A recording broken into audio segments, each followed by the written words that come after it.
Ndugu zangu waandishi wa habari na Watanzania wote, kwanza tumshukuru Mwenyezi Mungu, siku ya leo imekuwa njema kama jinsi ambavyo ameturuzuku siku nyingine zilizopita zimekuwa njema pia. Leo nimekuja hapa katika kutembelea maonyesho yetu ya 50 ya Sabasaba ambayo yanakutanisha nchi mbalimbali zaidi ya 24 katika maonyesho haya, lakini pia mjumuiko wa kibiashara. Tunamshukuru sana Mheshimiwa Rais Dr. Samia Suluhu Hassan, Rais wa Jamhuri ya Muungano wa Tanzania, na Amiri Jeshi Mkuu, yeye pamoja na mgeni rasmi wa siku hiyo Mheshimiwa Chapo kutoka Mozambique, walifungua maonyesho haya tarehe 3 ambapo yalianza tarehe 26 ya mwezi wa sita. Na hivi sasa leo tarehe 6, hali ni nzuri na ni shwari. Shughuli nyingi za kibiashara, za kijamii, lakini pia wanaokuja katika maonyesho zinaendelea vizuri mahali hapa kama jinsi ilivyo katika maeneo mengine ya nchi nzima. Siku ya leo nimepata bahati ya kutembelea maeneo kadhaa, lakini nitaje kwa uchache. Moja, kwenye huduma nzuri zinazotolewa na jeshi letu la magereza. Wana huduma pale ambazo wanazitoa, moja wapo ni hiyo ya kufanya urekebu kwa wale ambao wamehukumiwa vifungo kwa mujibu wa sheria, lakini tuna utaratibu ambao Mheshimiwa Rais alielekeza kwamba magereza sasa zikabadilike na kuwafanya wale ambao wanatumikia kifungo watoke wakiwa na taaluma.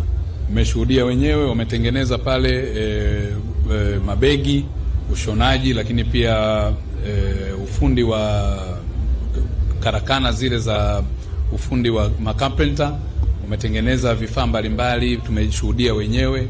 Lakini pia masuala ya ufugaji wanafanya, mbali na ufugaji kuna maziwa ya kisasa mpaka kuna yogurt. Tumeona mazao ya kilimo na ya biashara, mazao ya chakula.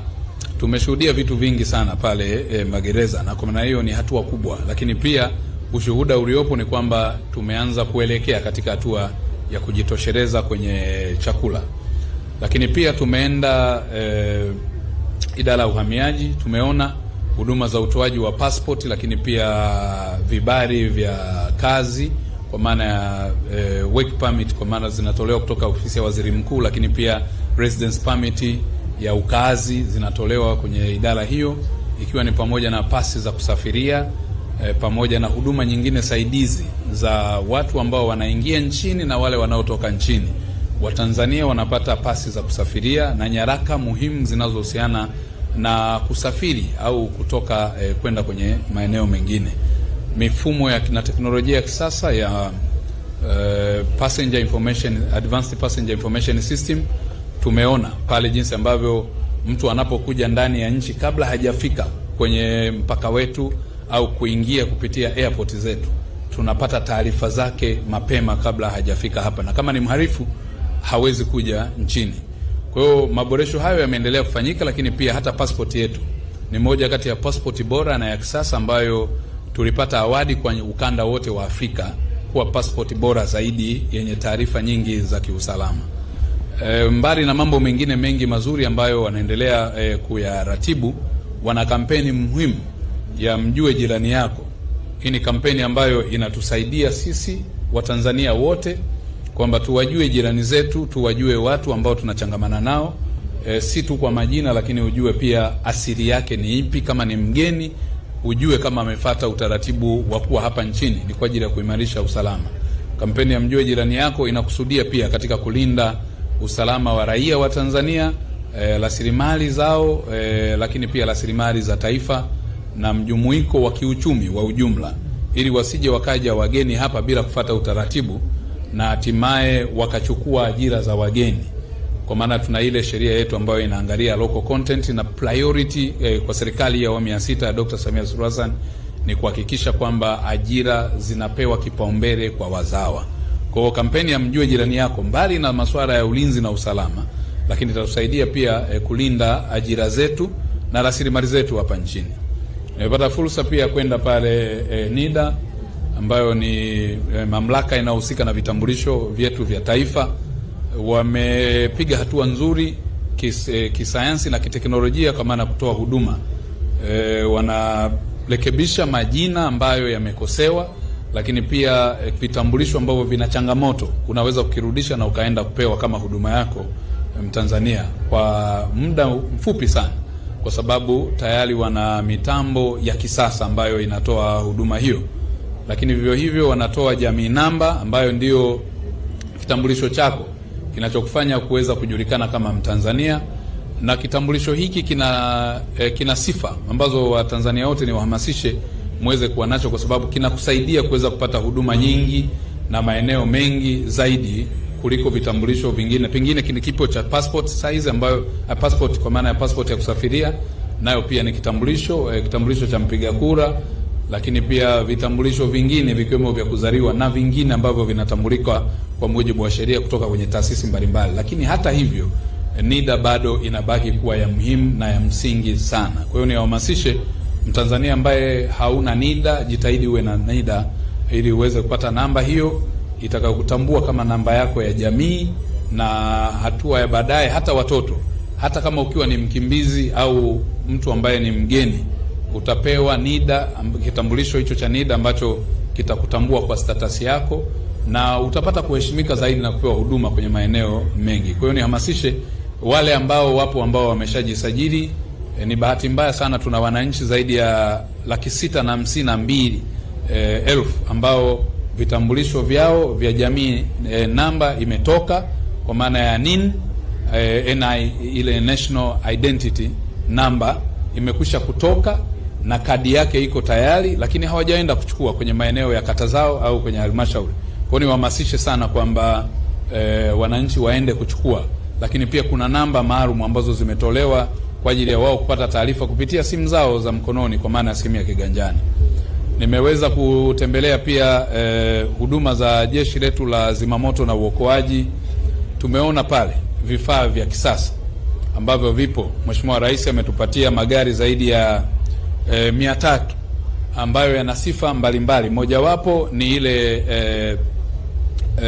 fire tender ambapo zina rada na ile fire tender ambazo zinasaidia kuweza kuzima majanga ya moto, lakini pia kuna zile ladder table ambazo zina uwezo wa kwenda kuzima moto hata ulio kwenye gorofa zaidi ya 12. Mmeziona pale, tumefanya majaribio.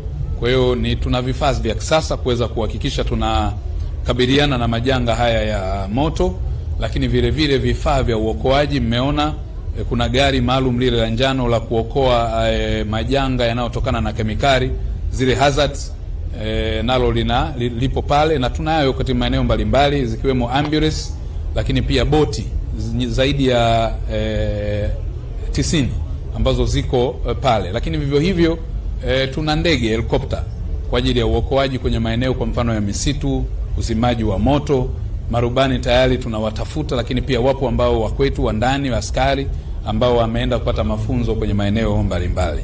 Kwa kweli kwenye maeneo ya ulinzi na usalama tumejizatiti kwenye maeneo mengi. Vipo vifaa vya kisasa vya kufungua. Kama kuna gari imepata ajali imejikunja chuma, kuna watu wanahitaji uokovu, mmeona pale zile mashine za kisasa ambazo zinaweza zikakata chuma au zikanyanyua chuma, na maboya yale ambayo yanajazwa upepo yananyanyua gari. Kwa hiyo yote hivi ni vifaa ambavyo tumejizatiti navyo kuweza kuhakikisha shughuli za uokoaji zinafanyika, lakini pia shughuli za kuzima moto pale inapotokea majanga kama hayo. Niwahamasishe wananchi waendelee kupiga 114 pale ambapo inatokea changamoto zinapohitajika huduma za uokoaji, pamoja na zile huduma zinazohusiana na uzimaji wa moto. Nimeweza kupata pia fursa ya kutembelea eneo jingine la jeshi letu la polisi. Mmeona tumeanzia kwenye maeneo mengi, na jeshi la polisi lina maeneo mengi zaidi ambayo nikiyaeleza hapa muda hautatosha, kwa sababu kuna vitengo maalum mahususi.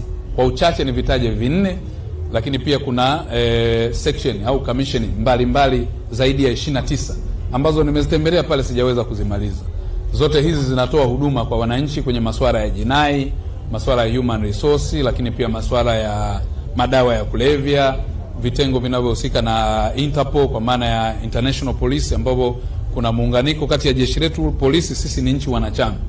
Kwa mhalifu yoyote atakaye kuwapo popote akifanya kosa hapa nchini, au akivuka mipaka bado tunaweza kumfikia ili aweze kukamatwa na kufikishwa mbele ya mkono wa sheria, kwa maana tunasema sheria ni msumeno. Lakini pia tunaposema serikali na mkono mrefu, ndio maana ya kuwa kwenye mashirikisho kama haya ya polisi ya kimataifa, shirikisho la polisi duniani, ambalo tunaweza mhalifu tukampata popote pale aliko.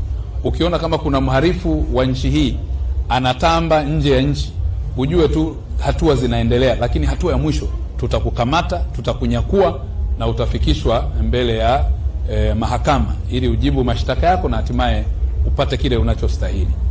Lakini vivyo hivyo kwenye jeshi la polisi mmeona, ukiacha kwenye vitengo hivyo, tumeenda usalama barabarani, wamejipanga vizuri na mnaona huduma zinatolewa nchi nzima. Pale maeneo ambayo tumeweka taa za barabarani, hata pale ambapo taa za barabarani zinapozidiwa nguvu, mmeona askari wetu wanakuja kutoa huduma. Kwa hiyo yapo mambo mengi ambayo tumepita kujifunza na kuona. Hata upande wa huduma za afya bado pia jeshi letu la polisi tumeweza kuona madaktari wapo, tunatoa huduma kama hizo. Na polisi wakati wote tumeendelea kuwa karibu na jamii kupitia deski maalum ya polisi jamii, kutoa elimu, lakini pia kutoa elimu juu ya masuala ya jinai, kuepusha masuala ya uvunjifu wa amani.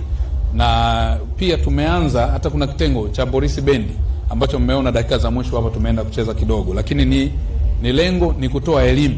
Tumeona Usalama TV na lenyewe imeendelea kutoa elimu juu ya masuala ya jinai, jamii yetu kuepukana na jinai, lakini pia juu ya taratibu na taarifa muhimu zinazohusiana na masuala ya ulinzi na usalama. Kwa hiyo yapo mambo mengi. Kwa faida ya muda nadhani niishie hapa kwa hatua ya sasa, labda kama kuna jingine lolote, lakini nadhani nimeeleza walau kwa uchache kwa sababu sijamaliza yote pia.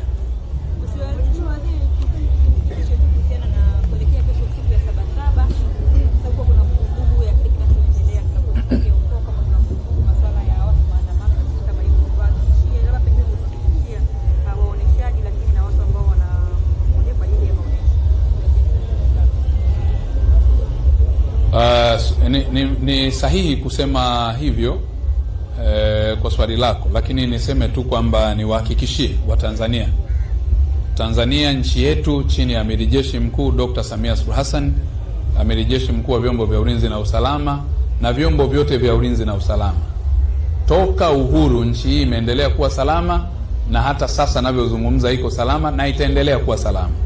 Serikali ya Jamhuri ya Muungano wa Tanzania haipangiwi tarehe, siku zote iko tayari na tuko timamu katika kila maeneo. Tumejipanga na tunaendelea kujipanga. Nchi yetu iko salama, hakuna tishio lolote mpaka sasa na halitaendelea kuwepo. Na yale ambayo yamekuwa kama yakisemwa na wananchi kuwa ni matishio, tunaendelea kuchukua hatua. Tutakamata mhalifu, na ndio tulisema kwamba sisi tutaendelea kuchukua hatua kwa kila yoyote ambaye anaona ni mhalifu. Hakuna mtu kichwa ngumu mbele ya mkono wa sheria. Hakuna mtu yoyote ambaye akaona yeye ni Tanzania. Hakuna aliye juu ya sheria. Tutachukua hatua zote stahiki kwa yoyote ambaye atatishia au kufanya kitendo chochote cha uhalifu au kutoesha amani. Kwa hiyo niwahakikishie kwamba tuko salama na tutaendelea kuwa salama, na kama leo umeona Sabasaba watu wanaendelea na shughuli zao na hatuna matukio mpaka sasa ya uhalifu na uvunjifu wa amani.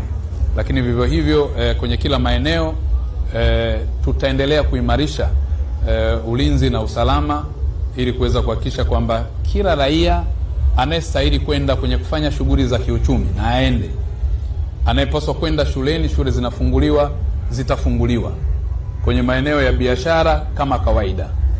Kote tupo.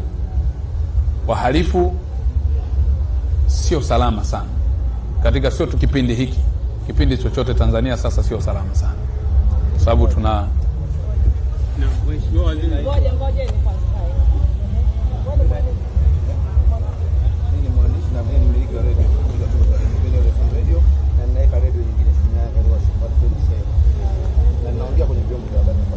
Mheshimiwa Waziri, tuko hapa kwa ajili ya kutengeneza nchi. Kuna wakati unafika Tanzania yoyote, kama ile ibara 27 ya katiba inasema kila Mtanzania ni mlinzi wa rasilimali ya nchi. Kwa hiyo Tanzania mwenye kitu ukileta kuanza kuwanyanyapaa Tanzania mkosa habari za maana. kuna matishio huwa yanaendelea kwenye mitandao. Mimi ninaamini kabisa Mheshimiwa Waziri, ili tishio la kesho halipo. Ila ninachoamini ni kwamba kuna mtu anaweza kukaa kwenye kompyuta au kwenye simu yake akatengeneza matukio kama haya ya taharuki. Ikawa kwenye nchi. Taharuki ikawa kubwa. Sasa unaona jeshi la polisi kila mahali lipo kwa sasa hivi. Hata jiji Dar es Salaam. Wangefanya shughuli nyingine wanakuja. Wengine labda wametoa pembeni na pembeni. Je, wizara yako na wewe mwenyewe mna mipango gani mikakati? Kwa sababu hawa watu wanavizia hizi sikukuu. Ili isiwe kila sikukuu inayokuja mbele au Pasaka au Christmas au Muungano wanaibuka tena tutaandamana. Wakawa tuna hiyo njia, unajikuta tena serikali inatumia gharama kubwa kuweka askari kila mahali. Kumbe ni upepo tu unaopita. Je, serikali ukiwa chini sasa hivi kama kiongozi wa jeshi la polisi, una mikakati gani sasa hivi ama kuanza sasa hivi operation ya moja kwa moja kuwabaini hawa watu wanaocheza na simu, kuvuruga taifa lenye amani? Mheshimiwa Waziri, mradi tu vizuri, hakuna shida. Lakini je, mna mipango gani ya kuzidi tu uhuni ambao unatengenezwa kwa ajili ya kuleta matishio kama haya ambayo si au kweli? Asante. Kwanza nikushukuru sana. Na hakika nikupongeze, wewe ni mzalendo. Kwa sababu leo ninazungumza kupitia vyombo vya habari, niwaombe sana wamiliki wa vyombo vya habari, niwaombe sana waandishi wa habari, watu wenye weledi hawa, niwaombe sana mtu yoyote ambaye ana akaunti ya blog au akaunti zozote zile za kwenye mitandao ya kijamii. Kwa hatua hii nitumie lugha ya kuwaomba. Tunazo sheria za nchi yetu. Tuna sheria ambazo zinakataza kurusha maudhui yoyote yanayotweza utu na heshima ya mtu, kurusha maudhui yoyote yanayopelekea kufanya uchochezi wa uvunjifu wa amani kwa sura au kwa namna yoyote, kurusha maudhui yoyote yanayopelekea kuvunja umoja, amani na mshikamano wa taifa letu. Kwa hiyo si tu kwamba kama ulivyosema vizuri mwandishi na mmiliki wa chombo, hatua tutakazozichukua sio tu kwa yule ambaye ametengeneza content au maudhui ambayo yanapelekea kuvunja amani. Tutachukua hatua pia kwa mmiliki wa chombo cha habari ambaye habari hiyo ambayo inavunja sheria ya kanuni za adhabu, inavunja sheria ya Media Content Regulation ya mwaka 2005, sheria ya maudhui, inavunja sheria ya Electronic and Postal Communication Act, inavunja katiba yetu, inavunja sheria nyingine zozote, kwa sababu kumekuwa na utaratibu wa kawaida, unataka kuonekana kama wa kawaida, lakini ni utaratibu wa kuvunja sheria. Mtu anakuja kwenye chombo chako cha habari, anazungumza vitu ambavyo moja, hakijachujwa na sio kwamba ana mamlaka, lakini pili, anazungumza jambo ambalo halijafata utaratibu wa sheria. Tatu, anazungumza jambo ambalo hana uhakika nalo wala hana vyombo ambavyo amelifanyia uthibitisho. Na nne, anazungumza jambo ambalo mwisho wa siku linaleta upotofu, kuvunja muungano wetu, kuvunja umoja wetu, na mbaya zaidi, kwa mujibu wa sheria ya media law zetu, vyombo vyetu vya habari. Na nyewe waandishi wenye weledi, nyinyi mnaonisikiliza mnajua makanjanja wale tunaitwa makanjanja kwenye sheria, wapo mabushiroya, mnawaona kila siku wanahangaika, hawana kazi kwenye mitandao, wanahangaika tu kuzungumza. Unazungumza, wanafanya vitu ambavyo viko nje hata ya professionalism. Sasa tukiruhusu hivi, nchi yetu tutaigawa vipande, kwa sababu mtakumbuka mauaji ya kimbari kwenye nchi fulani yalitokana na matumizi mabaya pia ya vyombo vya habari. Ukiacha hata kwenye dini, zipo watu ambao walitumia mgongo wa dini wakapeleka mataifa yao kwenye machafuko. Vivyo hivyo wapo wanasiasa kwenye nchi mbalimbali walitumia fursa yao na haki na uhuru huo bila kujali mipaka iliyopo kwenye sheria, bila kujali masharti yaliyopo kwenye sheria, wakatoa kauli ambazo zilipelekea mataifa yao kuwa kwenye shida. Vivyo hivyo wapo wanaharakati kama mimi ambao nao pia walitumia vivyo hivyo na wakajikuta kwamba wakati mwingine kauli zao zimeenda kupelekea taifa kuingia kwenye shida. Mimi ni wasihi, na natumia lugha hii sasa hivi kwa wema kabisa na kwa heshima na unyenyekevu mkubwa, ninawaomba na kuwasihi sana Watanzania wamiliki wa vyombo vya habari, wanasiasa, wanaharakati huru, na wote tunazungumzia amani ya taifa letu. Bila amani ya taifa, bila usalama wa taifa letu, hakuna raia mmoja aliye salama.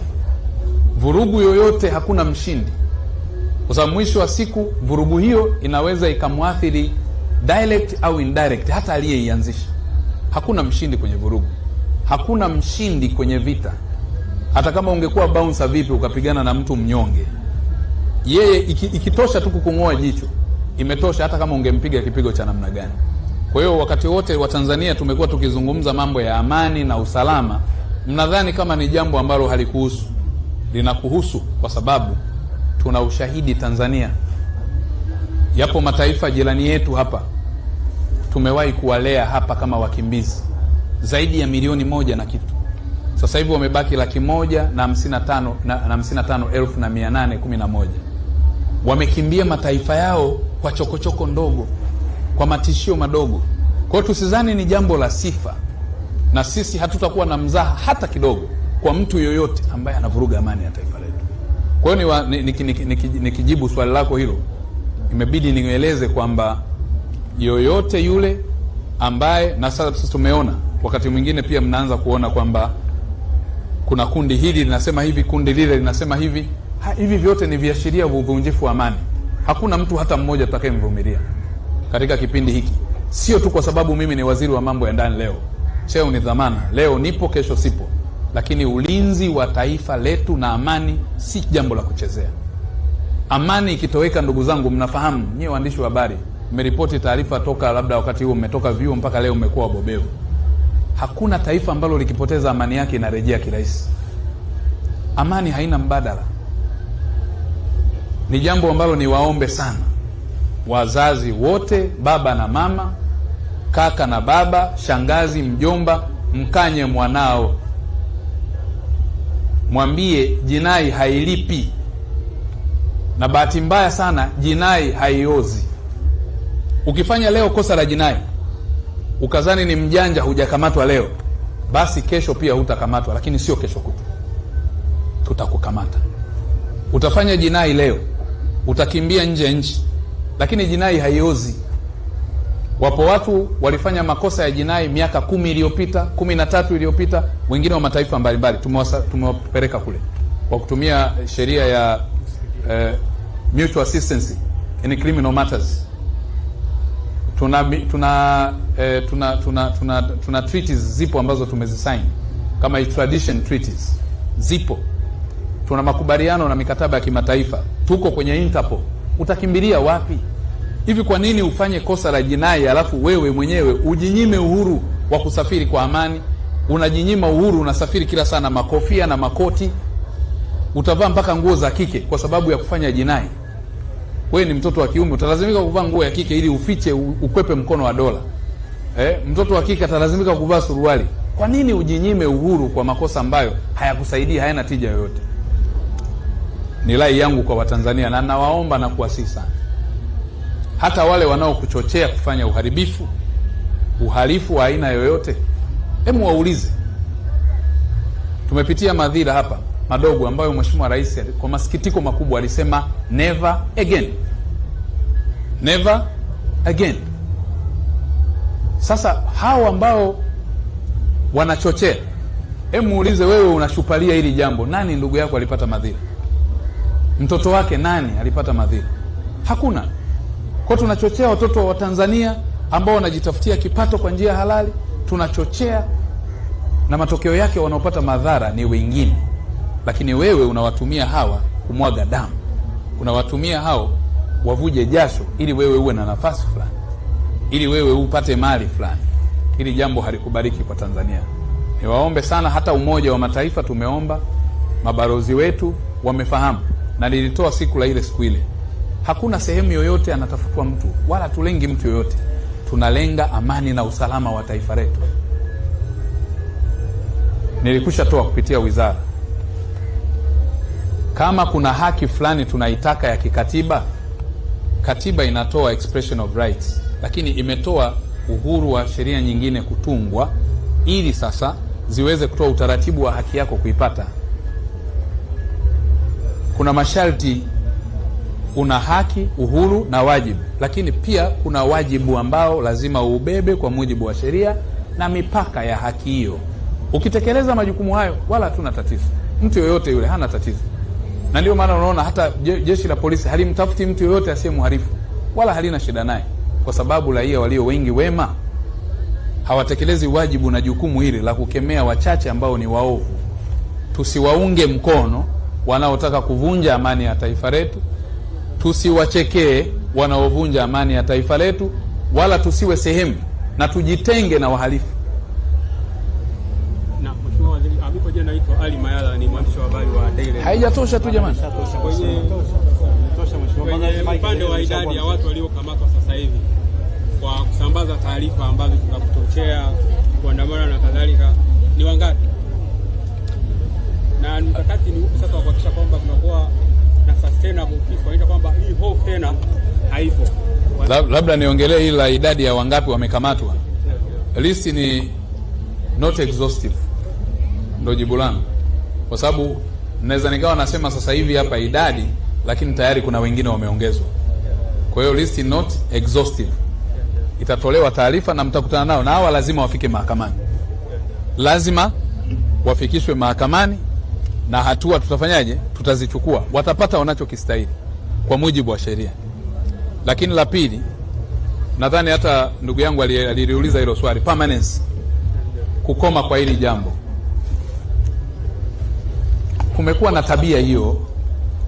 Oktoba 29 matishio, wakasema Disemba 25, wakasema Januari tarehe 1, wakasema tarehe 9 Disemba muungano na nini. Sasa tukubaliane wa Tanzania, na iko hivi kwa mujibu wa sheria. Utaratibu huo wa maandamano, mikutano ya hadhara, mikusanyiko, yote imetajwa kwenye sheria zetu, na sheria ya Jeshi la Polisi na Huduma Saidizi sura namba 322 inatoa utaratibu huo, na imeanzia kwenye katiba ya Jamhuri ya Muungano wa Tanzania mwaka 77, na katiba hiyo ikatoa haki ya kutungwa kwa sheria nyingine au wajibu wa kutungwa kwa sheria. Sasa utaratibu uko hivi, kwa sababu imekuwa ikitumika visivyo na kwa kuvunja sheria, na tunawavumilia,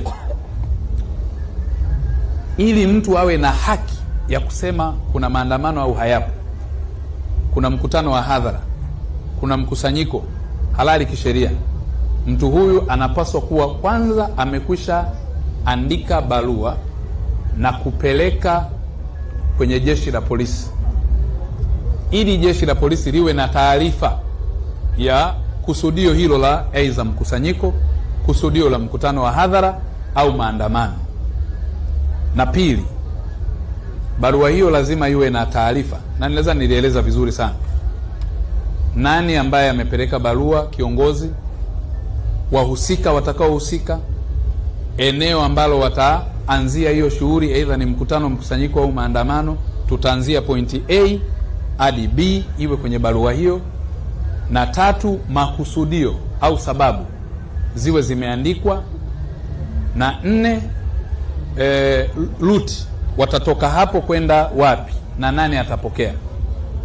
Na 5, inahitaji pia kusema kama kutakuwa na utaratibu mwingine wowote watakaoomba wa kiulinzi na usalama, ili waweze kule. Lengo la kufanya hivi kwenye sheria ni nini? Ni ili kama wakulima wameamua kwenda sehemu fulani, ama ni kundi la wafanyabiashara, basi wanaohusika, ambao hawahusiki na biashara na ambao hawahusiki na kilimo, wasibuguziwe. Kama ni wafanyabiashara wako wenyewe hawahusiki labda na maandamano ya wakulima, basi wakulima hawa waweze kulindwa. Kwanza wao wenyewe wasidhuriwe, lakini pili wasibugzi watu wengine, na 3 wasije wakatokea watu ambao wana nia mbaya wakajichanganya kwenye kundi lao na hatimaye wakaonekana wao wamefanya makosa. Haya mambo yako wazi. Hiyo sheria ya Police Force and Auxiliary Services haijatungwa leo, sura namba 322.